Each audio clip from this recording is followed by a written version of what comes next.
Ah, here we go. The 2023 Urban Action Showcase. This is a once-in-a-year event that endeavors to recognize, promote, facilitate, and encourage the participation of filmmakers, actors, and industry professionals in the genre of heroes. It is the premier action, entertainment, and pop culture platform that celebrates diversity and multicultural achievements by honoring individuals both in the past, present, and in the future within the blockbuster action genre. One of our favorite events at the showcase is the Warner Media Action Short Film Competition. Some of the winners of this competition and official selections have gone on to obtain distribution within Cinemax, Amazon Prime, and many others in the video movie industry. This event takes place over 2 days, and we at the Marshall Maze are blessed to bring you part 1 of a 2-part series featuring both the behind-the-scenes action panel and the martial arts and cinema panel. The first features some of the best stunt men and women in the industry, and the second is the directors of some of our favorite action films. So, without further ado, let's get to it, and we hope you enjoy.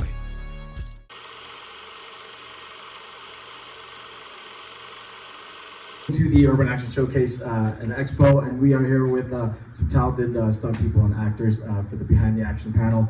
I got Evelyn Vaccaro, Kenny Wong, Ricky Barksdale, David Chen, and Jose Manuel. Thank you guys all for coming by to chat with us. This show celebrates action and martial arts in the film and TV community. So you guys bring that action to life for us. Again, what we do here is we talk about celebrating the work that you guys do. Ricky, I know you posted recently, not long ago, you were out there, and today you're on a panel. You guys, talk to me about, for all of the other Ricky Barksdales that are in the audience today, what do you think it takes to be a stunt person? What is it that you need to do to get involved with this industry? And then after that, why? Why would you do this? Long story short, when I got out the military, I actually started modeling so my kids could see dad was handsome at one point.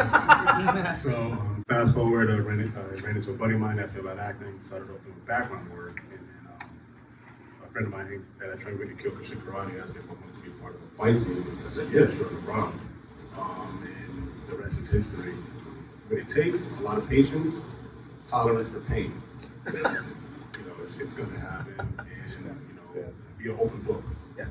Don't be a know-it-all. Take time, have fun, and absorb everything that you learn. Guys, I want everybody to give their input. So I'm gonna back up Ricky on this. Ricky's a little shy. Ricky also, you and I, we worked together also on an indie film called Mortal Kombat Chosen, and big stuff working that, stuff acting together. As far as what you were saying, what you take, Ricky said you have to have patience, dedication. You got to know what you're capable of doing as a stunt performer. Don't say you can do car hits. You can't do car hits. Or stereo ball, you can't do stereo ball. If you have a skill, work on that skill, learn a new skill. Well, my background is a little different. I'm kind of like a shy guy, and I approach all of this like on my own, pretty much. And eventually, I met some good people that actually took a note, and they said, "Yeah, you could fit in this group, so come over." And I was glad that I did. I met some of these guys. I've shared some moments with them, and I feel just grateful that I'm here, that I can also, speak from my own experience also. And in my case, I just took the camera and started doing my own thing, and then next thing you know, little by little, you get somewhere. And when you actually understand how to replicate what you did before and how to make it work better next time, then you feel more confident, you just keep doing it. So it's been like that for me. But definitely emphasize the tolerance for pain. Because anybody can do a fall or any hard hit once, but when you work in the industry and they make you do multiple takes, that's where it really matters. I was very fortunate to have been brought into the business by legendary Jerry Hewitt. I'm very grateful to him, and I always continue to listen to what he's told me, and he always said it's all about love, and that's who I am, and that's why I think we connected so well. I think that when you enter this field of film and television, whether it's acting or stunts, it does require a lot of patience, and you never want to present yourself to be someone that you're not. You can't go in there thinking, well, this is easy. Sometimes we do run down the street, but there's other times when we do fire burns or a car hit. I did one. It's not, I'm glad I did it. I'm done, one and done. But you know, it does take a lot of training, and like you said, patience, and just being a good person.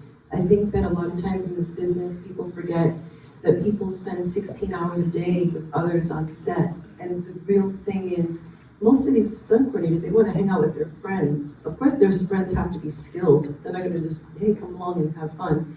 But it's about being a good person and being someone that people want to be around, as well as doing a good job. That'll get your foot in the door, but then you have to bring it. Who was it that influenced you first to even try stunts? You all talked about a little bit of pain. Nobody likes that. So what was it that you saw, or who was it that inspired you to say, you know what, I don't mind a little pain. I don't mind rolling in fire or whatever, and decided to, or spurred that decision to pursue the stunt life?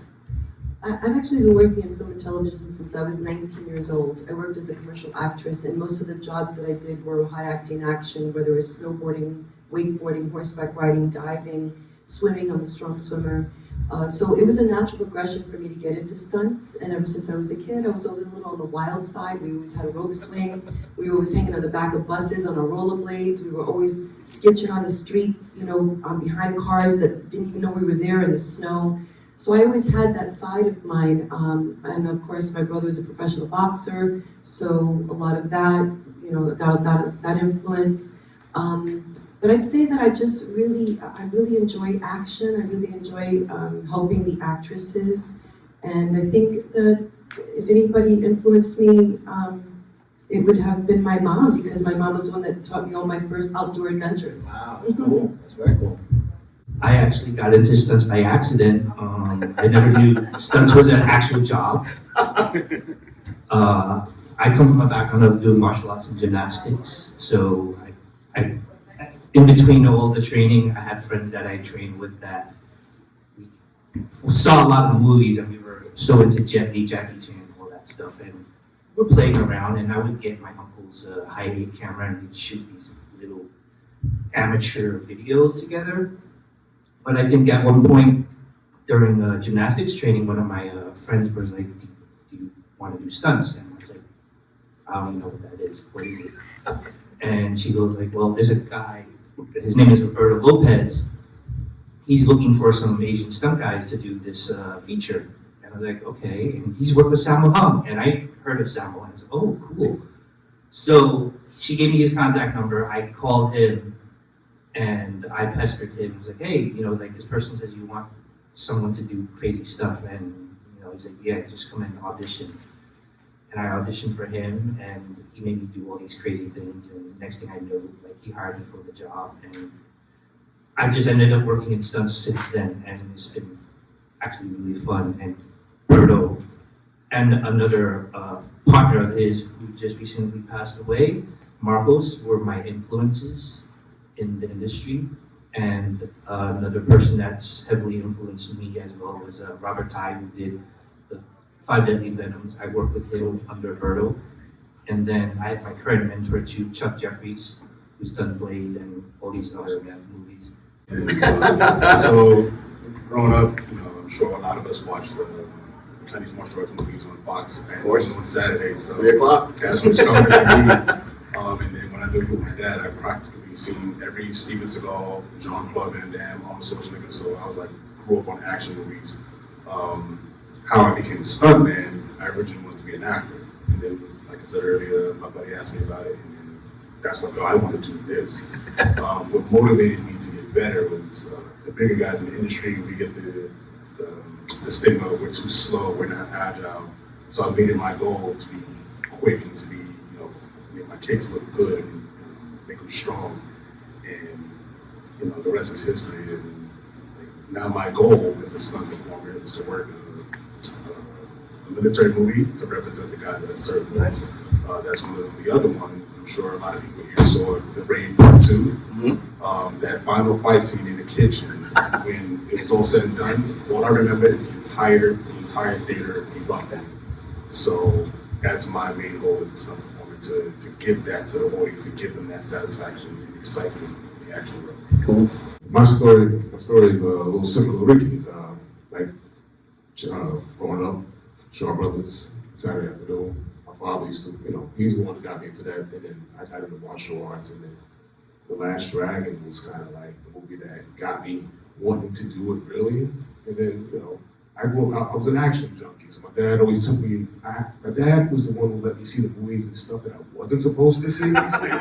So like Lethal Weapon and all those movies, Chuck Norris movies, stuff like that. So I just love that, and I wanted to do it, and I eventually, I was an action junkie, so I became a bounty hunter, went to the military, had a lot of the little things going in there, but all my jobs have been more of a physical thing, and then I decided I wanted to actually become an actor, and I was doing background work on Show Gotham, and kind of hustled my way in, and I met this gentleman back there, Manny, who I would say is one of my mentors in this business, because he dropped a lot of knowledge on me when I came in, and he was very blunt about it. That guy right there with the Bruce Lee hat on. So once I got in, and he basically just told me don't mess up, and that resonated with me. And so I got to work with all these guys up here. We haven't worked together yet. But we've known each other for quite a while. But working with them inspires me. That's what makes me want to keep doing this. And stunts became more of a priority than acting to me. It's where to the point where now I can kind of have both going simultaneously. I can get hired for a role where I'm an actor doing his own stunts. So that's where I'm at. And eventually, I would like to, continue to do that until my body says no. And then I'll just transition over to acting or whatever. I feel it's unfair because I have time to think about my response. We're starting to get the next one, so. Good. Balance it out. But in all sincerity, I was actually thinking about it, and I do remember that, through specifically when I was a kid, through my grandfather, I liked watching movies, and he would just try to dress me up like a little cowboy, and he would say like, "Hey, you should be a movie star," and I'm like, well, maybe I should consider this, but it's all daydream. You know what I'm trying to say?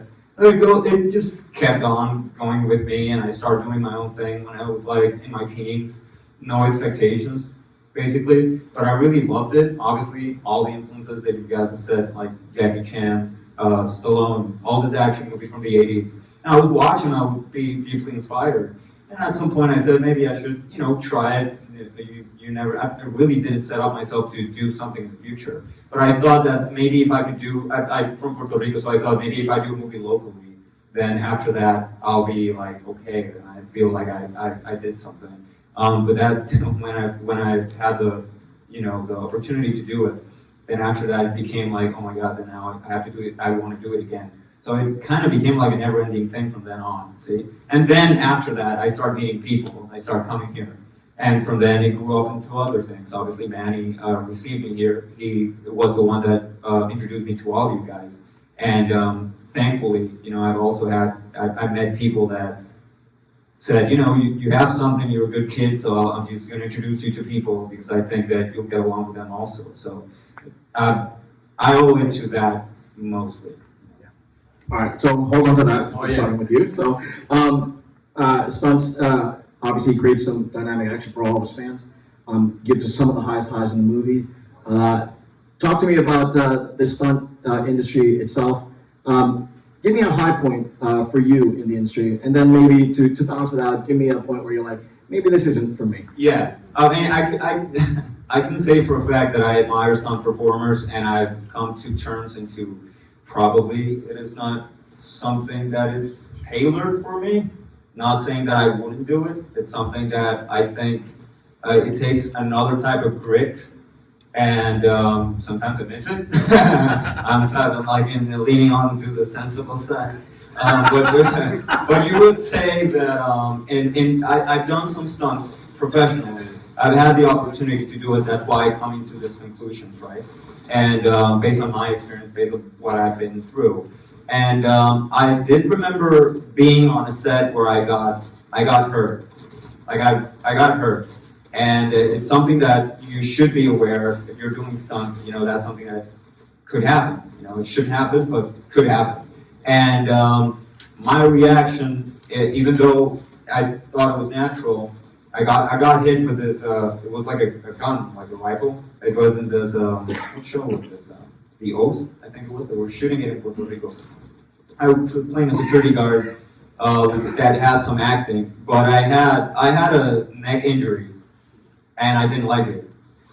And I was like, you know, if I do this, it's going to take a lot of grit, meaning there's pain involved, and you could either, you know, muscle through it, if that's what you want to do, or just put perspective on what's for you, what suits your shoot. So I try to be realistic with that, and I love doing stunts whenever I know, obviously, stuff like, oh, the camera's going to be there, then I can project like this, and this way, then I can project like this. But when you're out of that control, it can get a little messy, especially if you don't have a lot of home skills that are good to go, see? And in my case, I would say that I know how to pretend it well, but I am not the best martial artist, see? So that's something that I already made peace with. And, I mean, in all fairness, I can do stunts, it's not that. But I would rather sometimes, you know, be more conscious, or you could say it could be a little bit of control. I don't want to use that word. But I've also been in situations in which I know how to just let go. And you have to be ready for that also. So it just depends on the situation. That would be my 2 cents on stunts. For me, high point in my career in stunts, it's been recently, I could say, like the last year of work before the strike. So I got to work on Walking Dead, Dead City with Kenny. You know, we had to scene together. And I got to work. I got to work with directors and do things that I've been wanting to do in his career. So, like I said, Walking Dead, a couple of shows that just came out. As far as a low point, I haven't really had a low point in this career. No, I have not had one day where I'm like, you know, I don't think I want to do this. I have not. And I've broken my collarbone on shows. I've been in freezing cold. We've all worked cold, you know, Manny, we worked in Gotham. We were in a dungeon, and I'm wearing a cut-off T-shirt. It's like 5 degrees down there. You know, and it can't shake because you got to, you know. So maybe that might, you know, I don't know. But other than that, no. You know, the pain is a part of the job. You know, eventually, again, like Kenny said, if you want to take, I had to do a scene where I get clothesline in a hospital on person of interest and basically flat back on a linoleum floor. Did it 3 times, and they were like, "All right, close up," and I'm like, "Oh." They want to do it again, and he do it 7, 8 times, and after a while, you're like, you know, one of those has to be good. But you know, when you see what you've done, and you get that check also, it makes you feel better, you know, and then. That's just it. Like I said, I've had great times, but I've never really wanted to quit this. My highlight is more the experience and the people that I've met, and those first people, Roberto and Marcos, were my first introduction to stunts. And when I first trained with them and did some projects with them, it was a really great experience to learn about how they do these things, because you've always seen this stuff in the movies and you never really think, oh, it was like, it's easy. But the moment that they showed me the wire work, choreography, the complexity, and like these guys all know, the patience to put this stuff together, to work with people that you're familiar with and unfamiliar with, it's a lot of work. But it's also fun because you get to learn about each other and you learn how to do this as a team. And the biggest high point for me was when they brought me to Ohio, where I met Robert Ty with them. And because he's done stuff for the Shaw Brothers movies, he took me in right away because I spoke Chinese, and he started telling me, like, if you're going to learn under me, you have to stay by my side, and you have to watch what I do. And I never asked for it, and I was like, okay. And being he's Taiwanese, Chinese, they have that kind of, you know, way with you when you're also of the same culture. Sure. He was hard on me, but I took it because I thought, this is great, you know, he's taking me in, he's sharing his knowledge with me, and he showed me choreography, he showed me how he shot with the camera, how he edits, how he writes his notes, telling me how to make props for the entire team to enact these scenes. I remember translating so much of this stuff to Berto at the time and Marcos. I'm like, oh, I want a sword.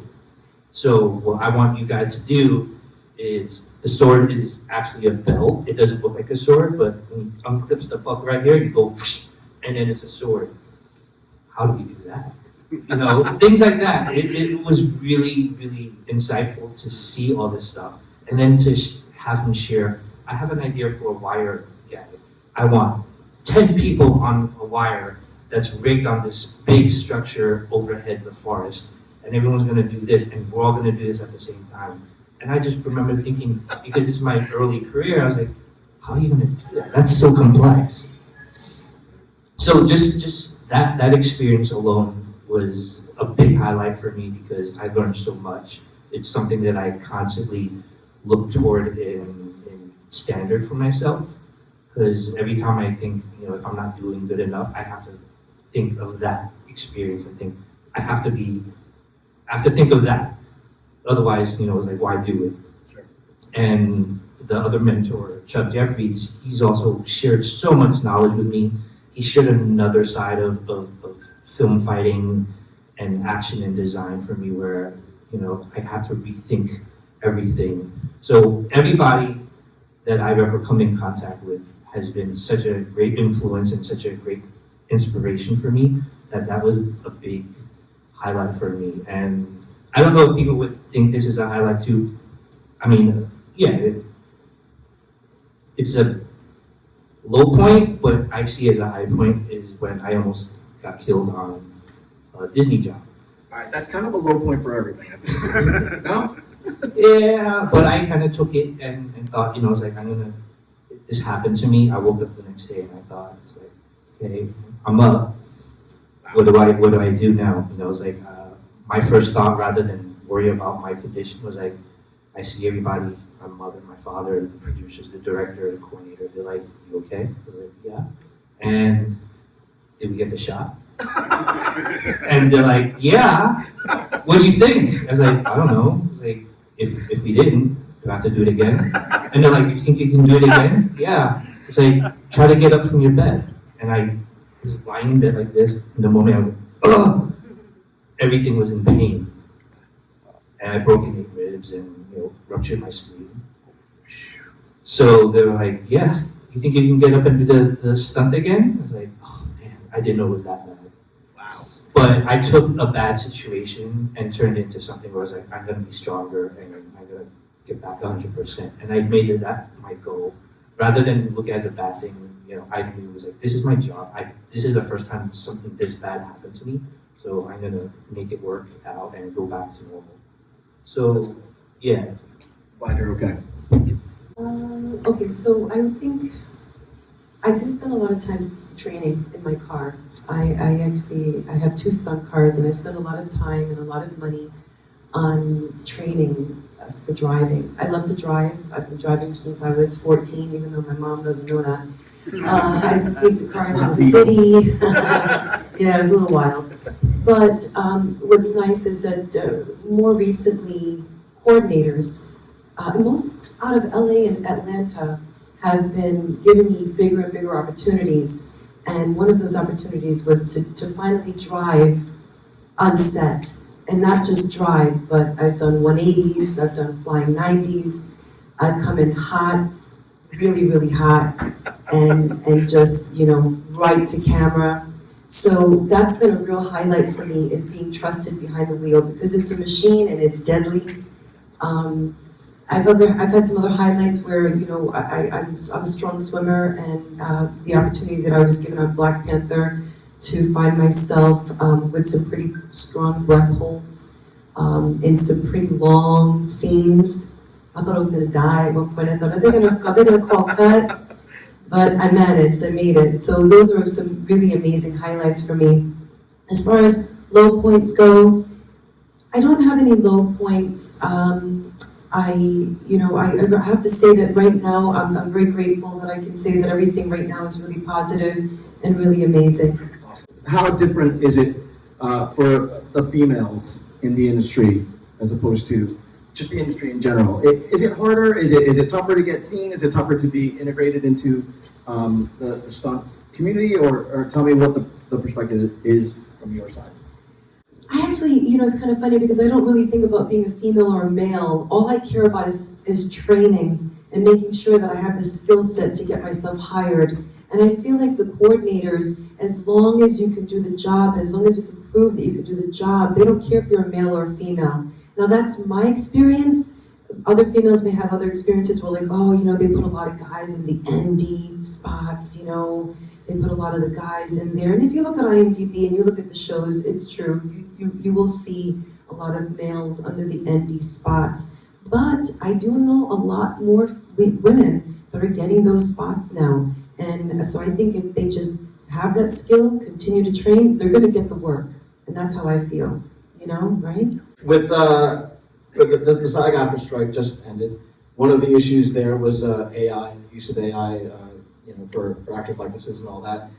With the development of AI, with the development of animatronics and all of that stuff, I know in Disney World, LA, they have that cool robot that does the Spider-Man jump. Do you guys worry about that kind of thing taking over more and more of the stunt industry so that you guys don't get hurt? Or, you know, does that come into your mind as you continue to further your careers? Yes, I won't mention any names of the productions. I tend to keep names and things out of things, but every time I think about this one particular situation that happens to me, I actually get a little nauseous because I was called in for a job, I was flown out for a job, and I thought, oh, how cool, I'm getting flown out for work, this is amazing, they give me first class. And then I got there, and suddenly I found myself in a tube, and there were tons of cameras. And I was asked to make all kinds of facial expressions, act scared, act happy, laugh, be shy. I mean, it went on for 2 hours. And then suddenly it hit me. I'm only getting a day's pay for this. And I knew that my face, and I get the chills when I think about it right now, I know my face ended up on thousands of these animations that they made. And that's always gonna be hard for me to swallow. So I'm very, very proud of what the union has done to be able to stop that, to protect us, and for future generations.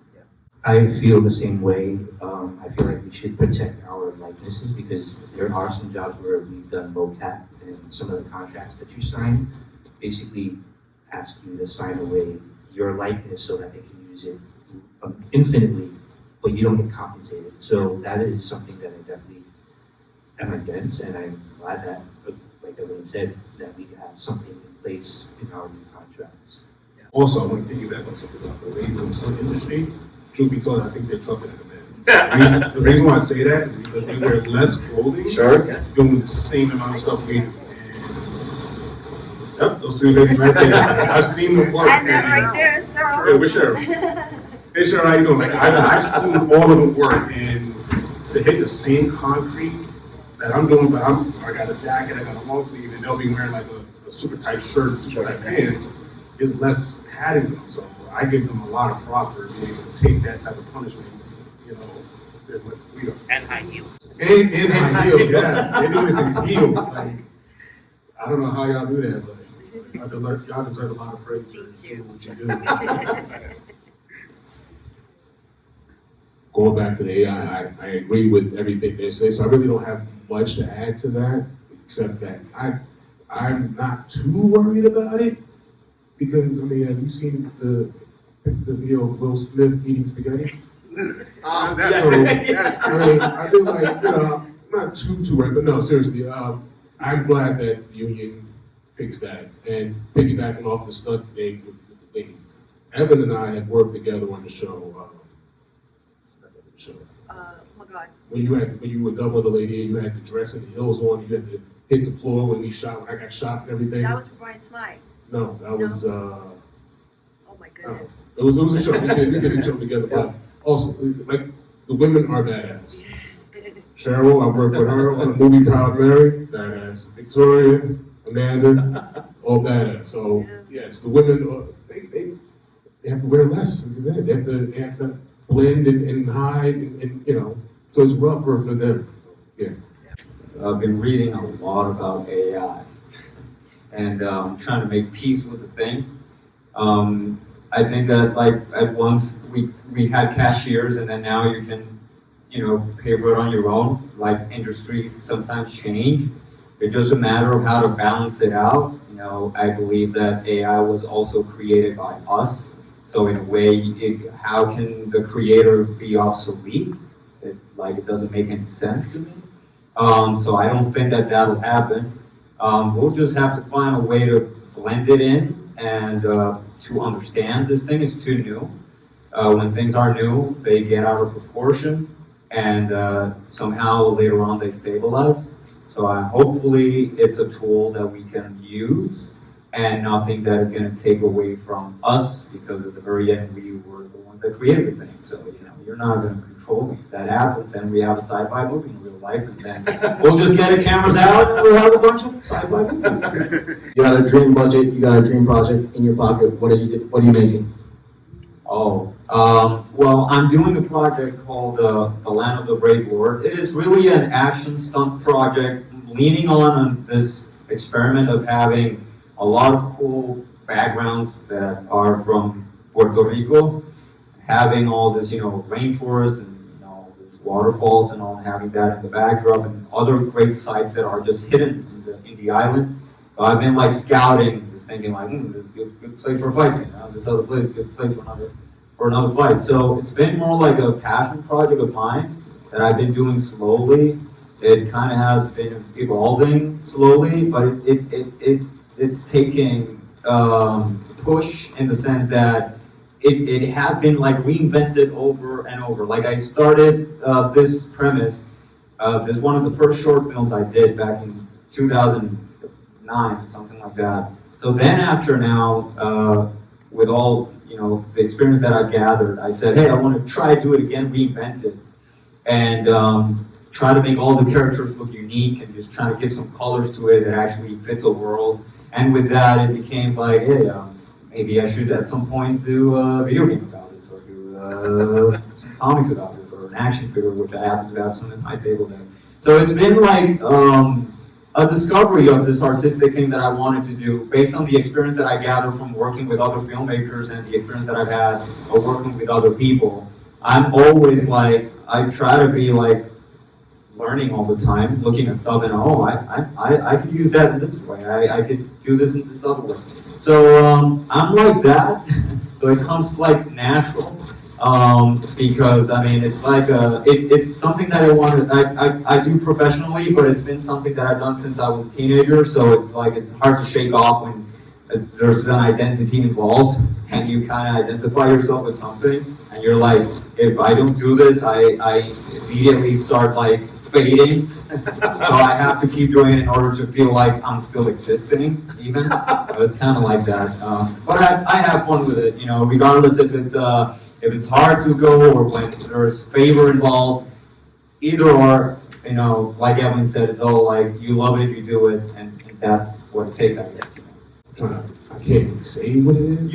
I want. I'm still on.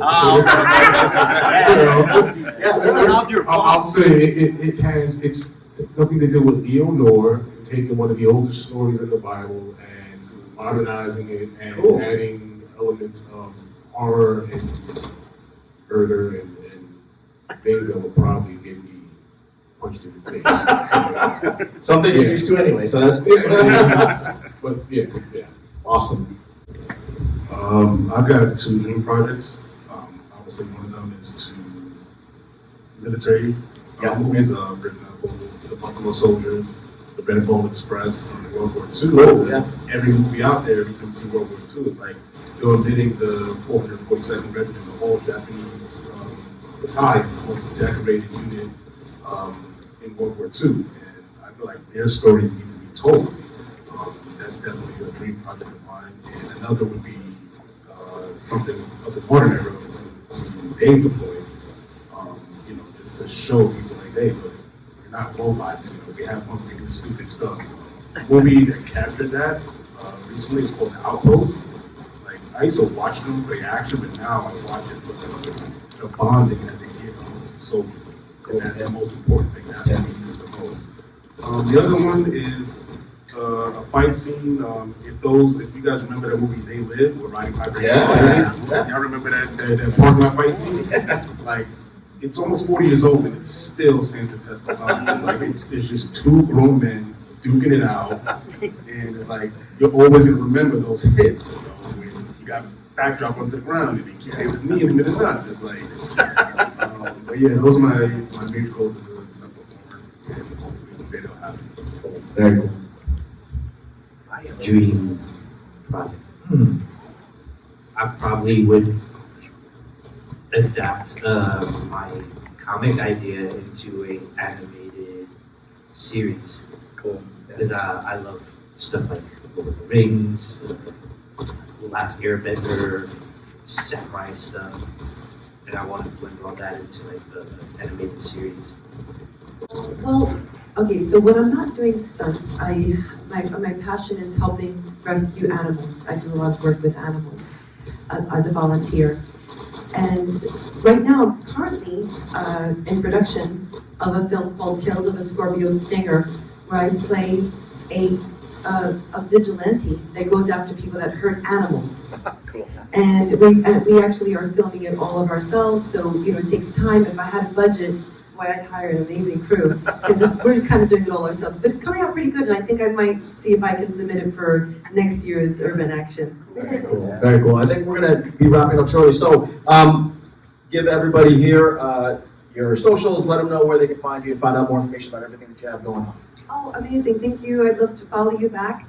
You can find me on Instagram at Evelyn Stunts and Evelyn Vaccaro on Facebook. I'd love to follow you back. Please hit me up. Let's have a chat. Very cool. Thank you. I only use Instagram, and it's not stunt related, but it's all art, so it would be Kenny Wong, Genga, Genga Draws. Awesome. All my socials are my name, Ricky Barksdale, on Facebook, Instagram, Twitter, and TikTok. On Instagram, _ David Chin _ Facebook, David Chin. Everything I think should be on my website, swashbucklerstudio.com, swashbucklerstudio.com. And my Instagram, if you guys, want to talk to me personally or whatever, would be the silent flute __. So yeah, that's it. So all the directors, producers out there, here they are. There are your socials. Get in touch with them and make some magic. Jose Manuel, David Chen, Ricky Barksdale, Kenny Wong, Evelyn Carr. Thank you so much for taking time outside.